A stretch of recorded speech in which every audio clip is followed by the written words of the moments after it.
Nag-ano na sila, ma'am, na... Palitan na kayo? Hindi pa po, pero nag-ano na sila. Kain tayo. Ma'am, anong activities po ang meron tayo ngayon dito sa Chao? Nakalive po tayo, ma'am. Yeah, good morning. Good morning po sa lahat. BG. So, today, meron tayong pagbibigay ng financial assistance sa ating mga college students, no? Ito ay nanggaling sa Chaong. I think may galing, sino pa to? San Antonio and Dolores. So, kinumpres namin dito kasi yung DSWD nag-request na kakaunti ang tao nila, hindi nila kayang babaan yung iba. So, ito'y kasama doon sa ating mga social services. Yung mga college students natin, ano yan basta narinig nilang makakahingi ng tulong.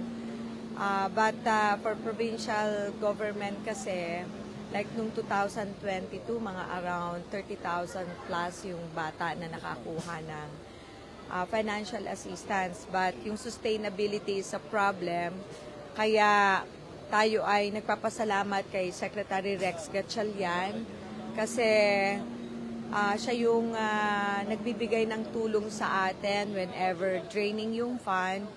Pino-forward natin na may ganitong pending na mga numbers of bata pa. Like, mag-uusap kami kahapon, I told him there are like 10,000 plus students, college students awaiting na tawagan sila para sa payout. So, ang very difficult. So, yun. So, we're thankful to Secretary Rex Gatchalian plus may mga ilang senators din naman nagbibigay ng tulong katulad ni Senator J.B. Ejercito, Senator Joel, Senator Amy Marcos, yan, no? So, yun.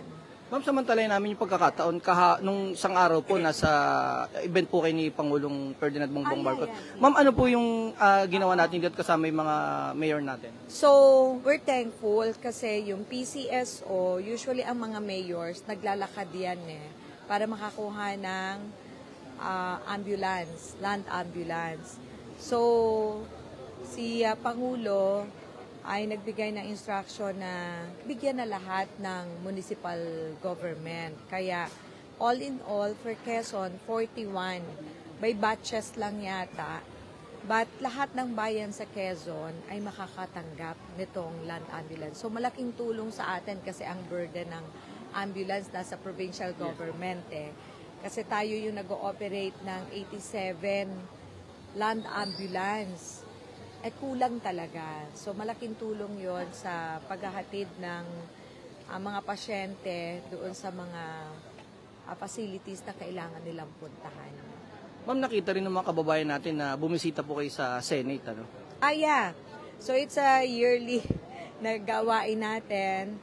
Nakikiusap tayo katulad nito, yung mga medical assistance, educational assistance, programs on agriculture, infrastructure like bridges, buildings, government buildings, hospitals, school buildings, lahat yan dahil may oversight power ang Congress and Senate doon sa budget ng different agencies. So, pinapakita lang natin yung problema natin sa ground at baka pwedeng sila din ay maging partner para mag-push sa mga agencies. Mabigyan din ng priorities yung mga buildings natin na kailangan roads and bridges. Ma'am, kamusta? May mga nag-message sa atin. Naging mabunga naman daw po ba yung pagbisita niyo sa kanila? Yeah, lagi naman. Kasi since nag-assume ako ng post from 2023 and 2024, may mga senador na tumutulong sa atin. Di ko maisa-isa, but majority of them. Sina Senator Amy, Senator Chis Escudero, Senator Migs, JV, Joel. Marami sila, Senator Alan. Tumutulong sila para doon sa funding requirements. Senator Tolentino also. So yan, pinagsasama-sama natin. Kahit di ganun kalaki, but lahat sila. Ma'am, last na lang po. Bukas po magse-celebrate ng kaarawan si Pangulo. Ano po yung inahanda ng lalawigan ng Quezon? Yeah, so kasama doon sa buong Pilipinas na celebration. Ganon din, may mga financial tayo na ibibigay na tulong galing sa provincial government, isasabay natin sa celebration ng birthday niya. Plus, nagbigay din siya ng 1,000 na mga mamamayan natin na mapasama doon sa tupad program ng DOLE. So, yun yung mga ilan sa celebration tomorrow. So, unahan na natin, binabati natin on behalf of the people of Quezon and the provincial government of Quezon. Tayo po ay nanalangin para sa kalusugan at kaligtasan ng ating Pangulo and more years to come. Yun. Happy birthday, Mr. President! Happy birthday! Happy birthday po. Ulit, bigla mo Ako kami. nga yung puyat eh. Ma'am, last na lang. Ma'am, nung mga nakarang araw, ang dami na namang lumalabas na mga fake news, fake accounts na kung ano-anong hindi magagandang sinasabi sa pamahalang panglalawigan. At sa inyo po, ma'am, anong panawagan niyo doon sa mga kababayan natin? So, sa mga kalalawigan natin, mag-validate, no? So, pagka-obvious na very harsh ang sinasabi tungkol sa isang tao, sa isang institusyon, ang isang normal na tao kahit may galit, hindi publicly magpaparamdam na magsasabi siya ng ganon directly, no? So, check nyo po, yan po ay mga fake accounts at yan po ay kasama na ng mga demolition and black propaganda in line for 2025 election. So, tayo naman dire-diretso lang, tsaka I hope nakikita ng mga tao yung ginagawa ng provincial government.